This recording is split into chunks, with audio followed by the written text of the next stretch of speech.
Brett, Jason, how you doing? Great, nice to meet you. Nice to meet you. So I'm, on behalf of Universal, the generic guy for all the people who can't be here, so sorry to ask you all the generic questions. Okay, good. Brent, you want to slide that for me? Perfect, I'm Brett Levison, Universal Generic Crew. Nobody cares about that camera. Anytime you're ready. Perfect. I'm gonna Well- yawn first. Yeah, Should I yawn? yeah, do it. You're gonna yawn?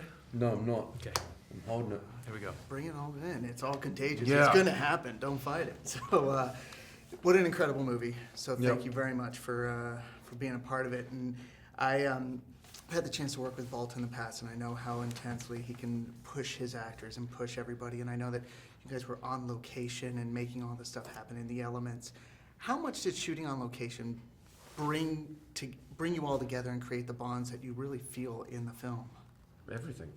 I remember all of us meeting up in London that first time, just that foreignness and that weird expectation, and and some people were rightly nervous, I don't know, put crampons on, I don't know how to do this, what am I doing here, and then here we are, and it was Christmas, we're all about to head home in different parts of the world, we came together for a week, and then, we see everyone then in Kathmandu.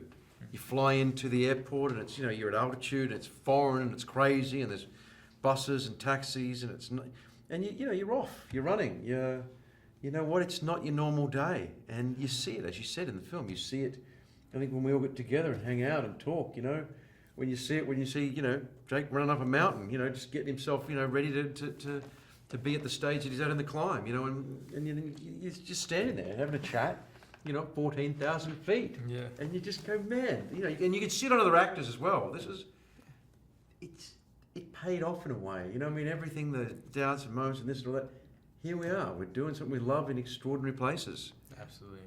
And how did all the preparation that you both did, how did that bring you closer to the real life men who were doing this? How did that help you? Well, I think there's a quality in the movie that it being nonfiction, there's a responsibility to the situation and to those who were left behind and to those who experienced the actual expedition and all the things that happened on it.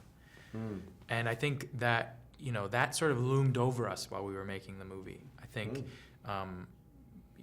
particularly I think for the main characters throughout the story, there was a specificity as to the reasons why they made the choices, because I think we all wanted to portray the characters as they were. So we're all good men and women, and stories tend to have sort of an antagonist and a protagonist just because you need tension.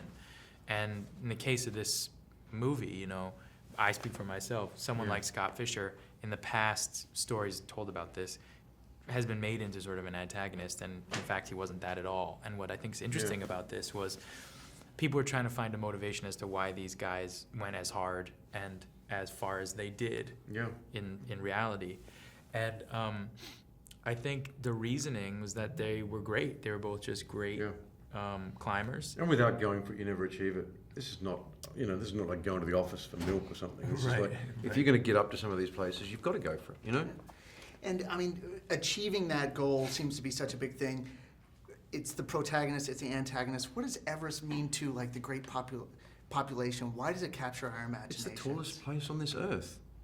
It is, anything that has that, it's the highest peak on this earth. And people go, you know what, that's why.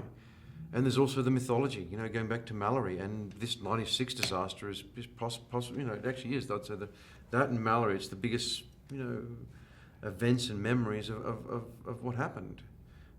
Mallory was the first person. Maybe he got up there, maybe he didn't. I think they found that he didn't. But the belief that he could. And then this one was, this is when private people started climbing it, and what went down.